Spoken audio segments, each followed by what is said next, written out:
kodwa uma ufuna ukuba mkhulu, here's the secret, ungena ngaphansi kwenyawo zabantu, ubafukule, ubakhuphule. And the more abantu bekhuphuka, bekhushulwa uwe, bazothi uma sebele phezulu, if they are on their state of mind. Ake ngikhulume le nto. Uma ufuna ukuba mkhulu, awubi mkhulu, kodwa wenza abanye abantu babe bakhulu. Uma ufuna ukuphakama, ufuna uNkulunkulu akuphakamise, unombuzo ongemumva kwekhanda lakho othi bangaka abantu asebephakanyiswa kuwena.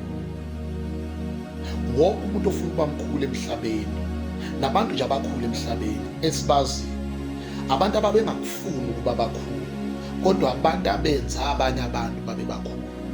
Uma ufuna ukuba mkhulu, awugibeli phezu kwamakhanda abantu, ume phezu kwawo, ngoba iy'ntambo zethu njengabantu ziyakhathala. Kodwa uma ufuna ukuba mkhulu, here's the secret, ungena ngaphansi kwenyawo zabantu, ubafukule, ubakhuphule. And the more abantu bekhuphuka, bekhushulwa uwe, bazothi uma sebele phezulu, if they are on their state of mind, bazothi uma sebephezulu bakhumbule wena, ayi bafowethu, okade ubakhuphula, bethi njengoba ngila phezulu, uma bebuzwa ukuthi njengoba ula phezulu ufike kanjani, uyamazi umuntu okuyena omphakamisile ukuze afike la ekhona, kube sekuphakama igama lakho ngenxa yomuntu ophakanyiswe uwe, ngenxa yepower uNkulunkulu abekunikeze yona yokuthi ubungenza noma yini, ubungaziphakamisa ube nepride, kodwa wasufisa ukuthi ufukule abanye abantu, wafisa ukuthi udonse abanye abantu, ubabeke phezulu, ukuze uma sebephezulu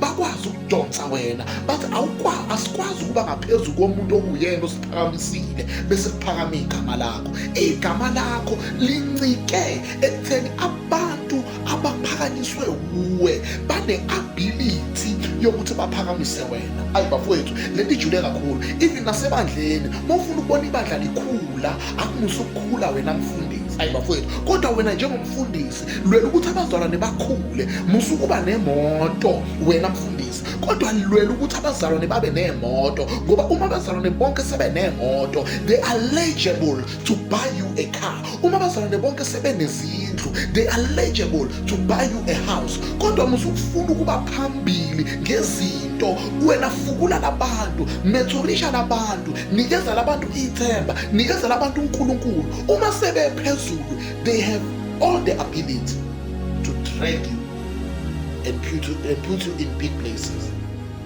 Bonke abantu abakhulu emhlabeni, abantu ababengakufuni ukuba bakhulu, kodwa abantu abenza abanye abantu babe bakhulu. Niyangizwa bazalwane?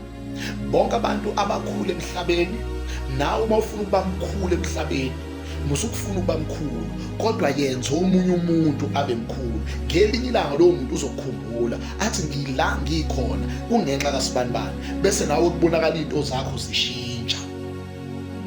Mumfundisi awujatshuliswa ukushumayela kakhulu, kodwa ujatshuliswa ukubona ingane likhuliswa kuwe isishumayela ukudlula wena.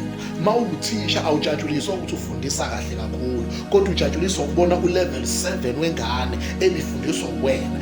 Yonke into ejabulisa umuntu okuyena ophambili noholayo, ukubona laba abaholayo beyilento, beyimphumela yezinto abafundisa ngosona.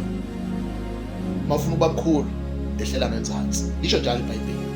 Ofuna ukuba mkhulu, akabe uyena omncane, bayi-servant, then you will be big. Lento eyenzakalayo ukuthi sifuna ukuba bakhulu, kodwa we don't want to serve. It's not biblical. Nobuntu nje ayibuvumeli. Ngilandele ku-YouTube bafowethu, fuka sikhuleke, ungifollowe laphana ku-Facebook, Siphe Sihle Mpempe. uNkulunkulu akusize. God bless you.